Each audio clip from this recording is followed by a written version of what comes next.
Hi, my name is Alexandra Postlethwaite, and I am in English Composition 1. For my English Composition final research, I am doing bullying based off appearance.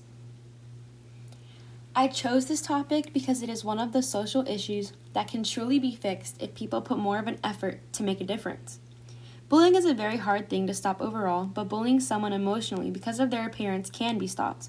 This type of bullying behavior can be corrected in today's society. If society changes children's outlooks in life, we can actually lower the rate of bullying. Specifically dealing with bullying others based on appearances, we've already seen a slight change because of recent advertising. Models are taking away the stigma of a person's size or appearance. Today's natural models are being welcomed as plus size or those with vitiligo, which many teens tend to bully others for. Now, because everyone sees those models who are plus size and have a genetic skin disease, they are more accepting towards the people who go through that as well. The more we normalize overall appearances, the less this type of bullying will occur, therefore establishing that new normal. Is it possible to prevent children from bullying those suffering from physical differences? With this type of bullying, I'm hoping to raise awareness for an issue that can be fixed. I plan to approach this type of bullying in a strategic way.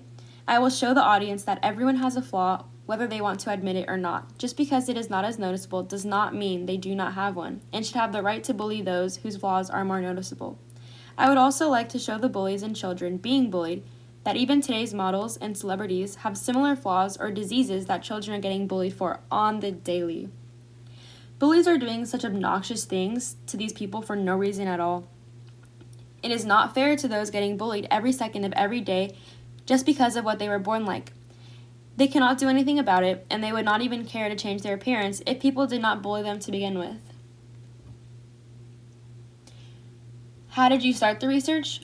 Well, since I was able to research my topic in our social issues assignment towards the beginning of English composition, I had already found a great article, Experiences of Appearance-Related Teasing and Bullying in Skin Diseases and Their Psychological Sequelae, Results of a Qualitative Study, which was written by Parker Machen, and I really wanted to use this for my final paper.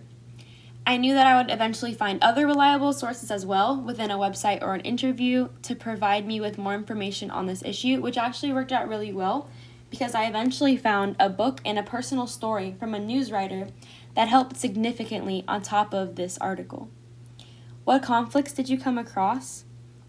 At first, I had trouble finding different sources that were not strictly just websites, but as soon as I looked up those who have been affected by this type of bullying, I began to see real stories through articles and books. What sources did you find that were helpful to you? All of my sources were actually very resourceful, but the one that did help my point the most was my first one that I found, actually, Experiences of Appearance-Related Teasing and Bullying in Skin Diseases and Their Psychological Sequelae, which was again written by Parker Machen. He really dove deep into acne, psoriasis, and atopic eczema patients, which is what I was really trying to speak up about. He did some amazing research with his patients that provided my argument with factual data and analysis to show my audience what was truly going on for those people. What was your process to using the research you found in your paper? With bullying, it is such a broad topic, and you can find plenty of sources speaking about the issue, but I did choose a specific type of bullying, which was bullying based off of appearances. Unfortunately, there are many different types of bullying, but I did pick one of the more popular types because it is one that is so common, and it can actually be helped. Therefore, I did have many sources, but as I said before, I had to dive a little bit deeper to find those articles and books that would give me my further details on what people truly experience with this type of bullying. 3 details that I found were interesting were, for one, I never really thought about the idea of a child's mood drastically affecting their childhood until Parker Machen stated, parents of those patients often express concern over changes in their child's mood during early childhood. He then went on expressing how greatly the child's new mood was, affecting his enjoyment in his early childhood. And really, childhood is meant to be an idealized state when a child should be happy and able to do whatever they want. But when a bully gets in the way, it transforms that one period of time in life when they should have genuinely been learning how to embrace themselves. So they miss out on that opportunity, which is it's really sad. In Stand Tall, Molly Lou Mellon, the grandma says, "Someone calls you Shrimpo, show them what a Shrimpo can do." Lavelle, the author, constantly has the grandma within her story saying things like that in order to guide her granddaughter on how to deflect the situation by turning a negative comment or situation into a positive one. Even I need to learn how to do that, which is why I found it so interesting and useful, especially in today's society. Lewis was growing and developing faster than the other children, which meant they looked at her completely different than the rest, and she was the odd one out all the time.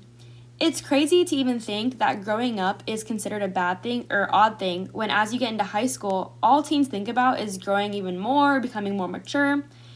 It is a good thing to grow up, and if someone is growing faster than you, it should not be a major issue, especially not one to bully someone for, and it is not their fault either.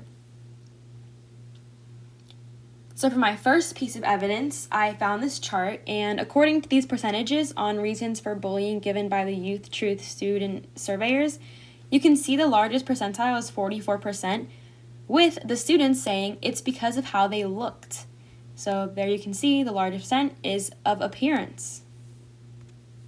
For my second piece of evidence, Selgren shared that for 54% of bullying victims, it was said that it began at the age of 10, and Lewis agreed that she was bullied from the start of primary school. This piece of information given by Selgren showed the audience that children even around the age of 10 were already getting bullied. Lewis shared that from the age of 9, she actually encountered remarks from the other children about how she already had teenage spots, how she was a freak for being so tall, and how old she looked for her age. Being bullied at such a young age actually pushed her to developing body dysmorphic disorder, which is when someone is obsessed with the smallest or tiny deficits in their overall appearance, or sometimes it can be made up in their own head. But Lewis wouldn't have had to go through that if she wasn't bullied at such a young age and continuously after that. For evidence 3, In Your Face found that of those who experienced appearance-based bullying, 60% had tried to change the way they looked, 53% said they became anxious, 29% said they became depressed, and 24% said they had reduced the amount they were eating.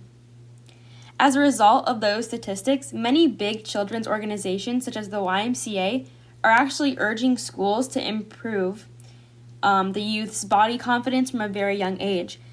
It starts with the youth. Once that changes, it can change everyone little by little, and these children and even adults can live in a nicer world where it is easier to develop that confidence. As far as my overall findings, I was actually able to answer my research question very well based off of my resources. Stand Tall, Molly Lou Mellon was a great book by Patti Lavelle that actually provided me with ideas and lessons to show the audience on how to help establish confidence for the young children. It also showed that if you institute positive reinforcement from such a young age, it can allow the child to not get down or believe what others are saying because they would know exactly how to handle that situation. Experiences of Appearance-Related Teasing and Bullying and Skin Diseases and Their Psychological Sequelae by Parker Majan was a great article that provided me with specific statistics for those who are struggling with acne, psoriasis, and atopic eczema, which were some of the main physical features I wanted to pinpoint in my research. The Bullied for the Way I Looked story by Catherine Selgren on Hannah Lewis was very essential to my paper as it showed the audience how this type of bullying really made a person feel. Lewis gave Selgren all the true details and stories about what she had to go through starting from the age of 9. All of my sources added a different perspective or a piece of information that was needed to give the audience every detail about this type of bullying and how society can actually work together to help it. Bullying is an ongoing issue that affects many children starting in kindergarten through high school. These children begin their lives in fear. Overall, the incidents occurring because of bullies are leaving young children traumatized and worried for the rest of their lives, while the bullies get to roam free, awaiting their next victim who does not meet their standards. For example, children go about making fun of those who do not have clear skin, who are missing a limb, who have bruises or cuts all over. There are many other reasons as to why a child is bullied based on physical appearances, but those are just some, in which case the child himself or herself cannot control. Physical abuse and taunting sadly happen all the time, no matter what. But what is in our control is how society shows and teaches the youth what is right and wrong. If society shows bullies that visible features such as acne and different body types are common, they will leave those who suffer from skin diseases and different physical features alone. That is the goal. Where is the topic heading for the future? As society takes on this challenge of preventing bullying, the people can take it down little by little. Society can start by simply emphasizing the effects bullying has on a child's future and self-esteem, certain norms that should have already been emphasized years ago, and instituting positive reinforcement at a young age to develop one's mental stability to overcome these obstacles in life. By doing so, this can help generalize that different conditions for each individual are completely normal to experience. Society can help begin to understand that no one should bully another because of what conditions they were born with. It is not one's fault, and their body should never be something they are ashamed of. It is life, and society needs to be there for one another and treat each other the way they would want to be treated. Everybody deserves to love themselves and enjoy a happy life. Here's my works cited for my research paper, including my article, my book, and the news document. I just wanted to say thank you so much for your time. I really hope you enjoy learning more about bullying based off appearances. It is a really sad thing that can actually be helped, which is exactly the reason why I chose it. And I hope you now agree with me as well. Thank you so much for listening. If you have any questions, please feel free to ask.